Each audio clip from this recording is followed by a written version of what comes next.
So Sound of Freedom has taken the box office by storm, and it has shocked Hollywood and the mainstream media because it's done so incredibly well.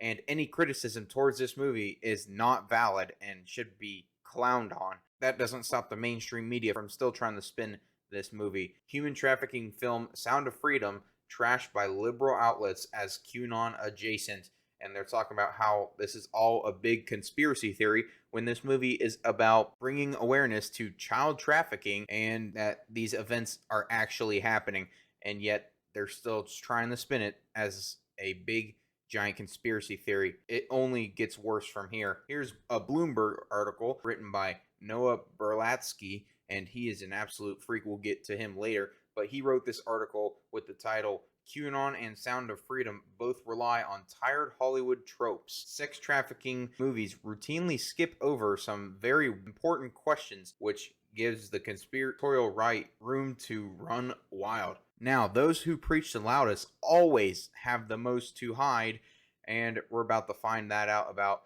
Noah Berlatsky. But anyway, this Bloomberg article is getting absolutely destroyed. Everyone is pretty much in agreement that Sound of Freedom is doing good things, and there's only about 10% of people that actually hate this, but they are very, very loud and vocal, and they will do anything to destroy this movie. But let's look at Twitter.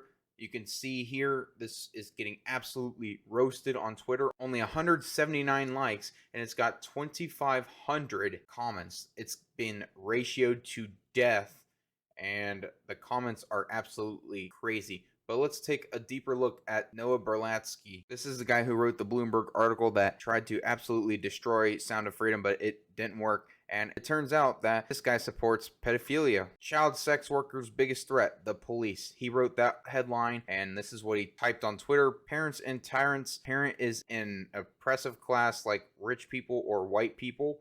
And he also wrote, pedophiles are essentially a stigmatized group. Certain people get designated as deviants. People hate them. And it only gets worse from here. This is him. His wife is bisexual and non-binary. His daughter is transgender. My queer family helped me better understand myself and my masculinity. This guy is an absolute freak, and it's completely ratioed him. 7,500 likes. But this guy is an absolute freak, and he's just been exposed for trying to spin Sound of Freedom the way he did, as a giant conspiracy and trying to link it to QAnon, but it's only exposing him. Young people of any gender who trade sex, face, arrest, and abuse from police, no one is very interested in helping them. The issue isn't that people care about the victims. The issue is that pedophiles are loath. It's people like this that try to bring down Sound of Freedom. But anyway, this guy is an absolute freak. But anyway, that's all for me. If you liked the video, hit the like button, comment your guys' thoughts down below, and I'll see you guys in the next one. Peace.